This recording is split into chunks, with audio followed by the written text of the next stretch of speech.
Myself Dr. Pintu Kumar, assistant professor PG department of geography. आज मैं आप लोगों का क्लास ले रहा हूँ the great plain of India.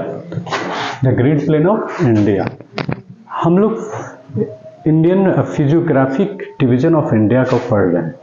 इससे पहले के क्लास में हिमालय रीजन्स के बारे में देखा और बहुत से नॉर्थ ईस्ट रीजन्स में और नॉर्थ ईस्ट हिली एरिया और डिटेल हम लोगों ने उसका अध्ययन किया।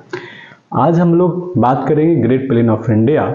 भारत का ये जो उत्तर का विशाल मैदान है वो क्या है और क्या इसका भौगोलिक दृष्टिकोण से क्या फायदा है। ग्रेट प्लेन ऑफ इंडिया ये हिमालय रीजन जो हम लोगों ने बात किया था, ये तिब्बत का प्लेटू है, ग्रेटर हिमालय, मिडिल हिमालय, शिवालिक, और ये हिमालय और ये पेनिनसुलर इंडिया, जिसको पेनिनसुलर इंडिया, इन दोनों मतलब उत्तर का पर्वतीय प्रदेश, पर्वतीय जो हिमालय रीजन और पेनिनसुलर रीजन के बीच के पार्ट को हम लोग ग्रेट प्लेन इंडिया कहते हैं, है ना। विशाल मैदान, तो भारत का विशाल मैदान जो मेनली इंडो गंजेटिक प्लेन के रूप में जाना जाता है। इंडो गंजेटिक है ना, गंगा का मैदान, गंगा और उसके सहायक नदियों के साथ जो मैदान का निर्माण होता है उसको इंडो गंजेटिक और ग्रेट प्लेन ऑफ इंडिया के नाम से जाना जाता है। इस प्लेन की अपनी विशेषताएं, इसको हम लोगों ने कई डिवीजन से बात किया है। यह प्लेन मेनली जो है हिमालयन और पेनिनसुलर रीजन्स का पार्ट है, और जब ये प्लेन निकलती है, नदी जब गंगा या उसकी सहायक नदियां जब पहाड़ों से होकर करके जब प्लेन एरिया में आती है तो बहुत सा इसके डिविजन्स है, रीजनल डिविजन्स है और क्षेत्रीय डिवीजन है, स्ट्रक्चरल डिवीजन है, उसके बारे में बात करेंगे। यह टोटल मिलाकर ये 700 से 1000 किलोमीटर तक के एरिया में है और इसका टोटल लंबाई 1500 किलोमीटर तक का है। इसका एवरेज विड्थ जो 300 किलोमीटर है, कहीं कहीं पर बहुत ज़्यादा, कहीं कहीं पर कम होता है, संकरा है। तो उस हिसाब से बहुत से इनका जो है एक्सटेंशन है, कहीं पर ज़्यादा है, कहीं पर कम है। एवरेज जो इसका लेंथ, एवरेज डेप्थ जो है ये माना जाता है 17 मीटर अंदर तक ये चौड़ी थिकनेस है। जो इंडो गंजेटिक प्लेन है, ये प्लेन के एवरेज जो डेप्थ है ये 17 मीटर, ये 17 मीटर तक, जिसको 52 फीट तक का थिकनेस माना जाता है जमीन के नीचे जो बेडिंग प्लेन है। और कहीं कहीं पर इसकी गहराई जो है, जैसे ये 100 फीट तक जिसको 33 मीटर तक का कहा गया। तो इसलिए मैक्सिमम डेप्थ इसकी इंडो गंजेटिक प्लेन का है वो 33 मीटर तक का है, जो 100 फीट तक का है। इस तरीके से पूरा जो रीजनल है ये क्षेत्रीय को पाने के निकलने के बाद गंगा और बहुत से जो चीज़ें हैं, जो उसकी नदियां हैं, उसकी ये ड्रेन करने के बाद उसकी ये सिंचाई, एक सिंचित क्षेत्र ड्रेन किया जाता है बहुत से गंगा और उसकी सहायक नदियों से। जो भारत का बृहद जो मैदान है, जो इसको भाबर स्ट्रक्चर के आधार पर, संरचना के आधार पर the Bhabar region, the Terai region, the Bhangar region और द खादर रीजन, ये 4 स्ट्रक्चरल डिविजन्स के आधार पर होता है। जब नदी की यहाँ से निकलती है इस तरीके से, तो इसके ऊपर वाले क्षेत्र को इसको भाबर रीजन कहते हैं। यहाँ से आपका ग्रेट प्लेन शुरू होता है। क्योंकि ये जो है पहाड़ों से जस्ट मैदान के पास निकलने का, अगर आप देख ले हरिद्वार का एरिया है ना, ऋषिकेश वगैरह, वहां पर गंगा उतरती है वहां से प्लेन में, तो शिवालिक रेंज के से जस्ट जो उतरती उसकी तराई क्षेत्र, शिवालिक ये जो है तीसरा डिवीजन है, उसके जो तराई क्षेत्र होते हैं उसको भाबर कहते हैं। ये चूंकि बड़े बड़े बोल्डर्स, पीबल्स जो भी है, चट्टानों के बहुत से जो अवसाद होते हैं वो टूट कर यहाँ पर जमा होता है, इसको कहते हैं एलुवियल फैन कहते हैं, है ना। जो कछारी प्रदेश में, जो कछार टाइप का धीरे धीरे कोई ढाल से नीचे जब मैदान पर आता है तो जमा होता है ना, इसको एलुवियल फैन कहते हैं। बहुत से ऐसे क्षेत्रों में जहाँ पर मैदान, और उसके बाद जो फाइनर पार्टिकल्स होता है, ये सैंड स्टोन्स है, बहुत फाइन, मतलब बहुत इतना भी फाइनर नहीं, नॉर्मल फाइनर है, इसको जो एरिया होता है इसको तराई क्षेत्र कहते हैं। जब कोई इस क्षेत्र में नदी डिसअपियर हो जाती है, क्योंकि बोल्डर से पानी आया पहाड़ों से, घाटी से, और यहाँ पे इतना बोल्डर है कि पानी अंदर से घुसकर इसके नीचे से निकलती, इसलिए इस क्षेत्र को भाबर क्षेत्र में जनरली जो प्राय नदियां बहुत है वो गायब हो जाती, विलुप्त हो जाती। विलुप्त कहने का मतलब डिसअपियर हो जाती, दिखाई नहीं पड़ती। और फिर तराई क्षेत्र से ये निकलती है, क्योंकि वहां पर फाइनर मटेरियल पार्टिकल से वो पानी बाहर निकलती है।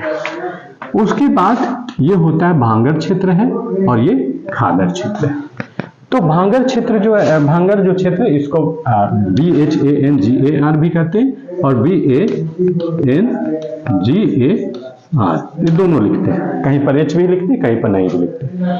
ये सबसे गंगा का कछारी जो प्रदेश है या मैदानी जो प्लेन एरिया का जो कछारी, यहाँ जनरली जो है गंगा या उसकी सहायक नदियों का पानी नहीं होता, लेकिन बहुत पहले जब कहते हैं ना कि बड़ा 10 साल 20 साल बाद कोई बाढ़ आया, उस समय में जब पानी आता है तो ये पानी के द्वारा जो फ्लड मटेरियल होते हैं ये जमा हो जाते हैं, बहुत लंबा, और एक टीला टाइप का बड़ा ऊंचा प्रदेश होता है। तो इस क्षेत्र को भांगर कहते हैं। खादर जो होता है ये बिल्कुल निवली एलुवियल सॉइल है जो नदी के आसपास होता है। जब नदी ऐसे बहती है, ठीक है ना, ऐसे बहती है नदी, और इसका ये क्षेत्र बिल्कुल ये जो है, ये जो नदी के साइड में है जिसको फ्लडेड एरिया कहते हैं, फ्लडेड एरिया कहते हैं, है ना, ये क्षेत्र होता है खादर क्षेत्र, और इधर वाला भांगर क्षेत्र।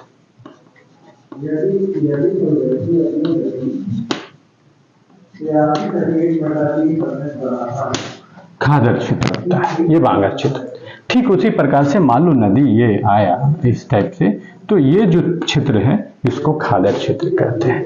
तो on the basis of structural characteristics के आधार पर नदी को 4 डिविजन्स किया, ये गंगा प्लेन को 4 डिवीजन किया जाता है, Bhangar regions, the Terai regions, और द भांगर, है ना, Bhabar region, the Terai region, the Bhangar region और द खादर रीजन।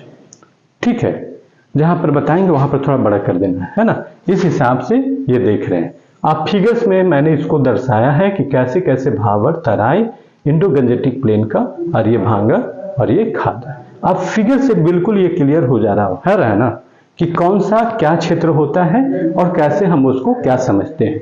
थ्योरेटिकली या बहुत पढ़ेंगे, ये चीजों को बहुत मिलेगा, किताब में नहीं भी मिलता है। धीरे धीरे हम बात करते हैं कि भांगर और खादर रीजन्स क्या क्या है ना। तो ये जो लोकेशन है इसमें ये जो है मेनली फुट हिल्स एरिया है, जो शिवालिक से तिस्ता तक का ये रीजन कहलाता है, भाबर रीजन। शिवालिक से तिस्ता तक का है, इसमें एलुवियल फैन का बहुत ज्यादा आपको मात्रा दिखने को मिलेगा, और इस रीजन में जब नदियां आती है तो डिसअपियर हो जाती है, मतलब यही विशेषता है। और ये जो एरिया है ये एग्रीकल्चर के लिए सुटेबल नहीं है। ठीक है, इस क्षेत्र में कुछ जगह पर आप देखेंगे शिवालिक वालिक रीजन में कभी जाएंगे तो आपको वो सीढ़ी नुमा खेती बनाकर लोग करते हैं जो अलग टाइप का है। यही सब बाद में जो है तराई, है ना, तराई रीजन हो गया, और ये भांगर जो है, भांगर जो है ये जो एरिया है ये मेनली बहुत लंबे समय तक हैवी ड्रेन होने के कारण कुछ वाइट टाइप का सॉइल्स का निर्माण भी होता है। इस तराई रीजन को, है ना, उसको मर्सी लैंड भी कहते हैं, ये तराई क्षेत्र को, जिसको मर्सी लैंड भी कहते हैं। मार्स बहुत सा मतलब दलदल टाइप का, इस टाइप का भी हो जाता है, तो इसको ये कहा जाता है। ठीक है ना, एग्रीकल्चर लैंड। उसके बाद नॉर्मली ये इस क्षेत्र में आपको बताएं कि फ्लड नहीं आता है, कुछ कुछ जगहों पर बहुत लंबे समय पर फ्लड आता है, तो ये आपका भांगर एरिया का। और ये जो खादर है ये प्रत्येक साल इसमें फ्लड आती है, नई मिट्टी आती है जिसमें जलोढ़ मिट्टी की प्रधानता होती है, जो एग्रीकल्चर के लिए बहुत ही फायदेमंद होता है। तो इस प्रकार से रीजनल डिविजन्स के आधार पर आपने देखा। उसके बाद आते हैं स्ट्रक्चरल कैरेक्टरिस्टिक के आधार पर, उसके बाद आते हैं इस प्लेन एरिया को रीजनल डिविजन के आधार पर भी डिवाइड किया जाता है, जिसको इंडस प्लेन, है ना, द प्लेन ऑफ पंजाब जो दोआब का क्षेत्र है जिसको पंच दोआब में हमने दिखाया है, और द प्लेन ऑफ राजस्थान और द गंजेटिक प्लेन। इसमें से मेनली देखो इंडस प्लेन, जो इंडस का पूर्व वाला जो आपका पाकिस्तान से लेके इंडस रिवर्स के बीच का जो है, जो यहाँ पर मैंने दिखाया है, इस क्षेत्र के एरिया को इंडस प्लेन कहते हैं। ज्यादा फोकस आपको अगर समझना है या बहुत है तो द प्लेन ऑफ पंजाब, जिसको पंच दोआब कहते हैं। ये जो सतलज और इसकी सहायक नदियां हैं, है ना, इंडस और सतलज के बीच के जो भी है ना, इसकी जो सहायक नदियां हैं उसके द्वारा ये पंच दोआब को बनाया जाता है। तो इस नदी में पहले इंडिया में ऊपर का रिवर आपका रिवर इंडस रिवर और झेलम नदी के बीच को सिंध सागर दोआब, है ना, झेलम नदी, ये सब सतलज की सहायक नदियां हैं। फिर झेलम और चिनाब के बीच को जेच या छाछ भी कहते हैं, है ना, CHH ऐसे इसके नाम पर भी पड़ा है ना। सिंध सागर हो गया, जेच में झेलम और चिनाब। उसके बाद रचना दोआब है चिनाब और रावी नदी के, समझ गए, चिनाब और रावी नदी के बीच के एरिया को रचना दोआब कहते हैं। रावी नदी और ब्यास नदी के बीच को बारी दोआब क्षेत्र कहते हैं। ब्यास और सतलज नदी के बीच को बिस्त दोआब कहते हैं। इसी को पंच, है ना, पंच दोआब कहते हैं, जो छह नदियों के बीच का 5 प्रदेश। तो पंजाब, ये ग्रेट प्लेन ऑफ इंडिया को द प्लेन ऑफ पंजाब भी कहते हैं। इंडस नदी के उधर हो गया, बहुत ज्यादा नहीं, द पंजाब ऑफ प्लेन। और द प्लेन ऑफ राजस्थान का भी बहुत से सहायक, ऐसा माना जाता है जो थार डेजर्ट वगैरह और जो अब इंदिरा कैनाल वगैरह बना के जो बनाया जा रहा है, जो भी एक नहर निकाला गया सतलज, वो सब area great plain of India में आता है। तो इसलिए द प्लेन ऑफ राजस्थान हो गया। द गंजेटिक प्लेन, इसको हम लोग बहुत फोकस करते हैं। अपर गंजेटिक प्लेन जो मेनली उत्तर प्रदेश, है ना, उत्तराखंड का एरिया आता है, ये area upper Gangetic plain. Middle Gangetic plain जो हम लोग बिहार वहार का पार्ट आता है, पूर्वी उत्तर प्रदेश और बिहार का पार्ट आता है। और लोअर गंजेटिक प्लेन जो आपका वेस्ट बंगाल वगैरह का पार्ट आता है। इसमें बहुत सा, इस क्षेत्र में बहुत सा लोकल नेम्स भी आपके प्रचलित हैं जिसका नाम बनाया जाता है। अपर गंगा प्लेन वगैरह में उस समय धारोज, नैरो, धारोज आता है, धारोज, ये सब DHOROS, धारोज, ये नैरो खादरलैंड जो है ना, नैरो और बहुत ही लंबी और पतली संकरा जो खादरलैंड की एक स्ट्रिप टाइप का निर्माण होता है, उसको धारोज कहते हैं। वेट भी खादर, ये सब नैरोलैंड है। चारों टाल बिहार में बहुत ज्यादा सुनते हैं। बहुत ज्यादा जो दलदली भूमि है, जगह जगह पर पानी छोड़ देता है। जैसे आप देखते हैं कि कोसी वगैरह बहुत से ऐसा नदियां हैं जो अपने नदी शिफ्ट छोड़ देती है। तो कई जगह जहां पर पानी की धारा छोड़ के मुड़ जाती है, तो पानी जिस क्षेत्र में रह जाता है वहां पर अक्सर दलदली भूमि, लो लैंड जो है, जहां पर टाल वगैरह का निर्माण होता है। जैसे पटना के आसपास का जितना भी एरिया आप देख रहे हैं, ये गंगा का एक क्षेत्र है, वहां पर बहुत ज्यादा टाल का निर्माण होता है। टाल एक लो लैंड है जिसको डिप्रेशन लैंड कहते हैं, कोई जमीन के निचली के पास। लेकिन जब उसी टाल में, है ना, उसी लो लैंड में पानी भर जाता है तो उसको बिल कहते हैं, फिल।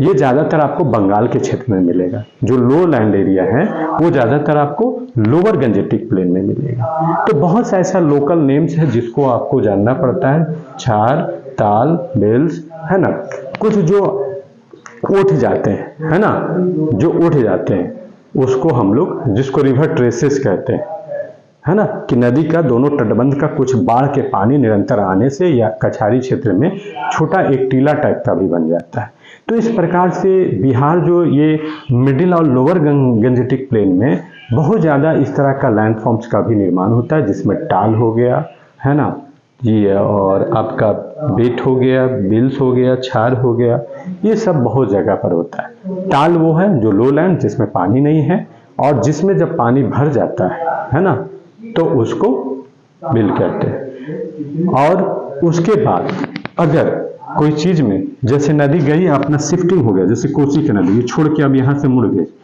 तो ये वाला में जो पानी भरा रहा इसको ऑक्सबोर्ड लेक कहते हैं। तो कुल मिला के ये आज का लेक्चर यही फोकस है कि भारत में जो बृहद ग्रेट प्लेन ऑफ इंडिया, जो भारत का बृहद मैदान है, उसका स्ट्रक्चरल चेंजेस के बारे में हम लोगों ने बात किया। हम लोगों ने रीजनल डिविजन्स के ऊपर भी बात किया। स्ट्रक्चरल चेंजेस में हम लोगों ने देखा कि भाबर है ना, भाबर तराई रीजन, भाबर तराई, ये भाबर तराई बांगर खादर, उसके आधार पर हम लोगों ने डिविजन्स को समझा। और उसके बाद रीजनल डिवीजन के आधार पर इंडस है ना, पंचदोआब के बारे में बात किया, जो प्लेन्स ऑफ पंजाब, राजस्थान और द गंजेटिक प्लेन, जिसको upper Ganga, middle Ganga, lower Ganga. Okay, thank you.